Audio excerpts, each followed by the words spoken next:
The Traveler and I made one each. Here, have it taste while it's still warm. Thank you. Don't mind if I do.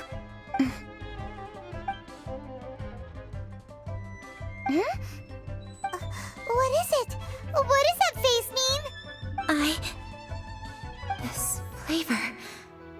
I've tasted it before. Apologies.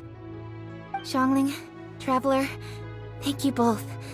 This is everything I had hoped it would be. It tastes wonderful and... quite amazingly, somehow it took me right back to my childhood, when my grandfather was still around. Really? That's awesome! I didn't have a chance to fully explain before. In fact, when Master had filled in the missing parts of the recipe for me, I realized that I already knew how to make this dish. You already knew?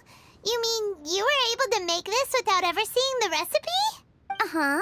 My dad taught me how to make it. Wait, but isn't this dish from Kuching's grandpa's notes, though? About that. I do not believe that this recipe was my grandfather's creation. My grandfather was a well-known real estate tycoon in Liyue, and also a scholar. He was an avid collector of old books and was quite knowledgeable on many of Liyue's customs and traditions that are no longer practiced. As a child, I used to spend a lot of time with him in his study. We'd read the classics together, then debate how much of it was actually genuine, and whether Rex Lapis was real or not. He used to say, books are just a bridge that bring us a little closer to history. It's up to those of us in later generations to ask these questions, search for the answers, and decide what they mean. Since then, my grandfather has passed on, and I've grown up to become a Qixing. My views on Rex Lapis have changed in this time too, from myth to reality. For me, the name Rex Lapis is inextricably wound up with memories of my grandfather. Whenever I see his name written down, it always reminds me of sitting in my grandfather's study, seeing all of his notes. As I said earlier, this recipe came from those same notes. It's an ancient dish that he was trying to restore to its original form. But, unfortunately, without the full recipe, he never quite succeeded. Still, each time he tried cooking it, he'd always get me to have a taste while it was still warm. The memories. This really is the taste of my childhood. Ancient dish? Are cornbread buns really that old? Well, at least in my family it is. My dad learned how to make it from his dad, and supposedly it's been passed down that way for generations. We call them chili minced cornbread buns. They're a traditional folk food snack, easy to pack up and take with you on the road. So they're the perfect thing to eat on the go. La la la. Seeing Guoba just reminded me of something. I actually made this dish on the day I first met Guoba. How did you first meet? It was in a cave in the mountains. I ducked inside to get out of the rain and saw an offering table in there, so I put the cornbread buns I'd brought with me on it. Then I ended up falling asleep, and when I woke up, I found out that Guoba had eaten every last one. Guoba followed me around ever since. We're practically family now. Hold up! Stop the conversation! Look! The stone! It burst open! It's... Guoba? What are you... What? Mara? Ah, I see the chili minced cornbread buns have been served. Master! Granny, look! The stove god statue looks just like Guoba! Oh, indeed it does. After all, Guoba is the deity you've been searching for. God of the stove. Guoba is a god? You asked me if a sufficiently festive atmosphere would be enough to reawaken the stove god. And my answer is this. Yes. And no. The stove god has always been a deity with great affection for the people, and who acts in response to their desires. To him, the heart's passions and the heart's desires are not the same thing. Passion can be a technique, a skill, something derived from experience. But desires, they are deeper, more innate. They are the heart's strength in its purest form. Masterful chefs is wonderfully exciting, but it is more an exercise of passion than of desire. And passion alone will not suffice to reawaken the stove god from his deep slumber. But just now, when Kuching ate this dish she had longed for, a deeply held desire was fulfilled. As well as receiving an answer to her question, she also gained something much more precious. A moment of poignant nostalgia so vivid, it felt like she was right there alongside her grandfather. The enormous power unleashed by the fulfillment of this desire resonated with the stove god's statue and caused it to manifest once more the form it took in the past. Of course, the stove god himself is not contained within the statue. The true stove god has been here with us all along. How does it feel, seeing a statue of yourself from your glory days? Look at him. Still so majestic. Glory days? Wait, what happened? Did Rowa used to be different from now? Oh, yes. Back in his day, your Guoba was once the patron god of the soil. But all the wisdom and power he had then, he has since surrendered to the soil itself. A god surrendering their power to the soil. I have heard this turn of phrase before, but what does it mean? The kinds of trials and tribulations that a land can face are far more than you could imagine. Droughts, floods, torrential rain, hurricanes, earthquakes, tsunamis, fires, and plagues. The threat of disaster will never fully disappear from Liyue. Even woes that have never been faced before in history will come to pass in the future. Such things affect you mortals far more than we Adepti, with our immortal forms. He once walked with you over the barren plains until you arrived at last at the harbor. He joined you in building your dwellings and lighting the stoves. It was his hand that lit the very first street lamp of Liyue and brought the aroma of cooked food into every household in the land. You mortals no longer remember him, but back in the age when you did, he was the closest of all the Adepti to the common folk.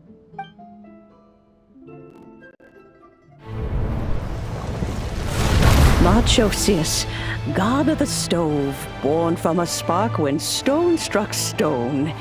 He was a god with a great love for humanity and their well-being. Millennia ago, the people sought to expand their city. They built a dwelling on the plains and called it the Guili Assembly. The stove god cared greatly for the people, turning himself into minions who went into every home, fostering food and solidarity alike. Alas, their home was taken by a flood. The waters ravaged the Guili Assembly and forced the people back south to Liyue Harbor. Though the distance was not far, the journey was plagued by a terrible storm.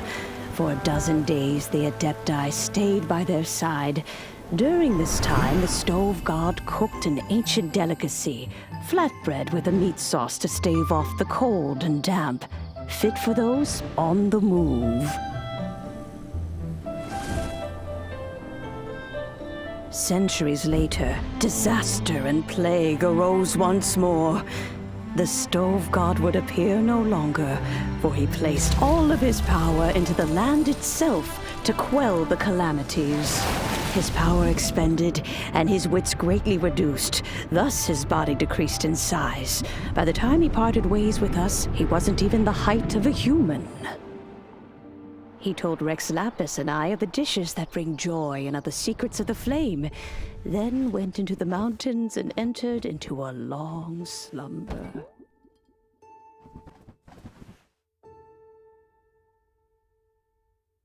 The stove god departed, and Guoba was born. When he awoke, he ate the chili mince cornbread buns placed on the offering table by a young lady in yellow.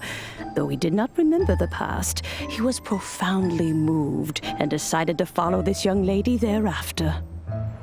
The stove god had quietly disappeared, but the vendors rose early to hawk their wares. People went out to buy goods, lit their stoves, and cooked food, just as they had done every day for as long as they could remember.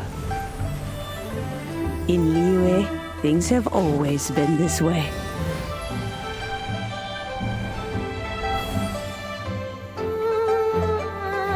Nature provides, the mountains rejoice. We are blessed by heaven's good grace. Years have gone by. The world has transformed, but our way of life survives.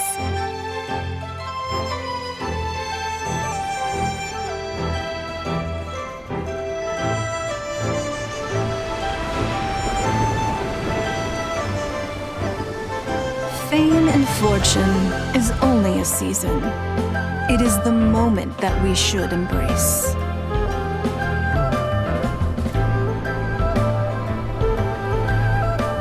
Past meets present. Heritage becomes legacy. Long into the future may we thrive. You once told me that dining is the profoundest of customs in the human world. To eat well is to consume vitality itself, and to drink well is to partake of the very essence of the world. It is a matter of paramount importance, you said, for people cannot face the arduous journey ahead on an empty stomach. At once a humble affair and a profound one. A humble meal of maize and spring water is also profound in that. By ensuring one's survival, it paves the way for millennia of human history and culture to come. My dear friend, Liyue has changed so much while you have slept. Looking at the prosperity and beauty around us today, does it make you happy? Guoba, this is kind of a huge deal. Why didn't you say anything? He is not who he once was. Even the power of speech evades him now. There is no way he could have told you. Oh. Guoba, but... Xiangling. Do not be saddened, Xiangling. There are two sides to everything. Guoba may have lost many of his formal faculties, but he is now as carefree as can be, without a single worry in the whole world. In this world we inhabit, who can truly be said to live a life free of all woes? Those with a mind and with the knowledge will certainly be troubled by all manner of things. But he has gone further than us in his journey. He had both wisdom and courage. Everything he took upon himself, he was also ready to part with. His carefree demeanor today is a testament to the fact that he is at rest. So since you are his friend, take good care of him. Go out to walk and play. Allow him to eat, drink, and be merry. I will! You can count on me! Xiangling, you have an adeptal affinity. Guoba follows you around because he has respect for you. The moment he awoke, he was met with the familiar flavor in the chili mince cornbread buns he ate. After all that time, he still recognized the dish he had invented, and he approved of you as the one who had cooked it. That's right. The taste of one's home cuisine always brings back memories of home. Though he remembered nothing, eating the food you had cooked gave him a feeling of familiarity. That is why he stuck by you. You may be the first person in history to give the stove god the experience of being a satisfied customer. That makes you quite a remarkable chef. If that's true, I couldn't be happier. Because putting a smile on customers' faces is what we chefs are called to do. Well then, it's getting late and I still have things to do. Time for me to say goodbye. Traveler, Paimon, Xiangling, thank you all very much. I look forward to spending more time together in the future. I guess my dad's probably heard the good news already, but I should still go catch up with him. Master, it's been a while since you came by. Why don't you join me? He thinks about you all the time, you know. He's always telling me to invite you over. Oh, goodness me. Then, far be it from me to refuse. Off we go, then. Let's saunter over gently and see how all the city folk are getting along.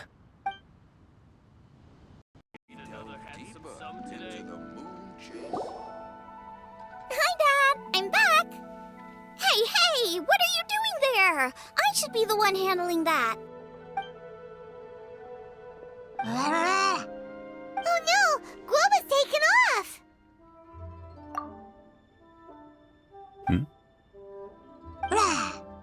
Oh, it's you.